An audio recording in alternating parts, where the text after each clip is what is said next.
Hey, what's up, lightboltjoe here. Today we are going to discuss the 2016 spooky film, Mostly Ghostly, One Night in Doom House. So this is the third film in the Mostly Ghostly series.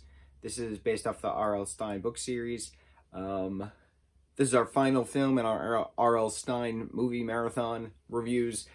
But I'm very confused with this film because, like, Danny Trejo is introduced as Morgo, who's like this evil demon ghost who's like the uncle of Fears, and we know Fears is this demon ghoul ghost, for the first two films, and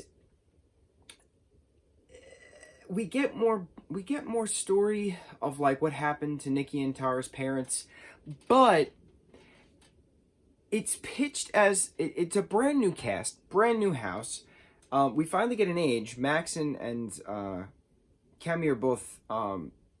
I don't remember. Are both 16. Okay. So we get an age. But like it's a different school, it's a different house, it's a different cast. And Lulu, the ghost, is back, and she's like, oh, this house is so much messier than when I used to clean it. Referencing that it is not technically a new moved house, but it's the same house that the Doyle family has lived in, which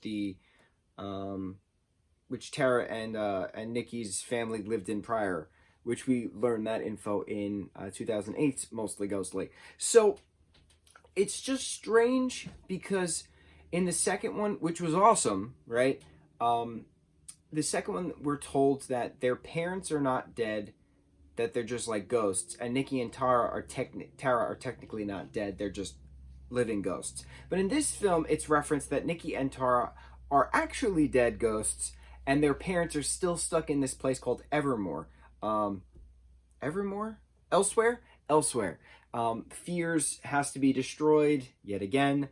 This time we get reference of a life pod, which is this black crystal ball, which holds Fears' life pod, which Corey Fogelman's character of Max Doyle has to destroy.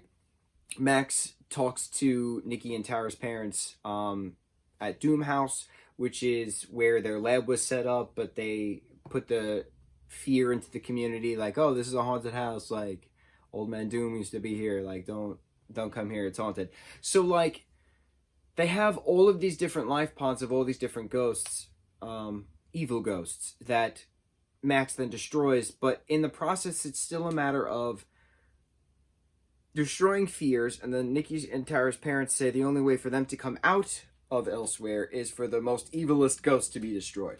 We think it's Fears, but then it turns out it's not. It's Morgo, Danny Trejo's character, Fears' uncle. So it contradicts with itself with the second film info that we get compared to this third film info, if we're in fact looking at this as a linear trilogy, which it has been pitched as a linear trilogy. Again, it's a direct-to-video thing from Universal, but it leads right into a fourth film, and it's just so confusing because the first one came out in 2008. They've changed the cast so many times. It's a different house, it's different schools, it's different locations. It's changing the canon of the story.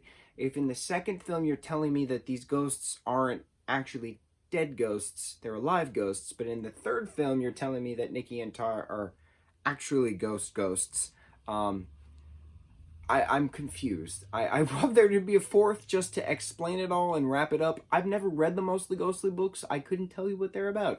But this is the last in our R.L. Stine movie marathon. That's all I got. I pay attention to these things, and it's annoying when films give you information and then backtrack and recanon the info. It's weird. I get it. There's your kid films. They're supposed to be spooky, scary, fun, awesome.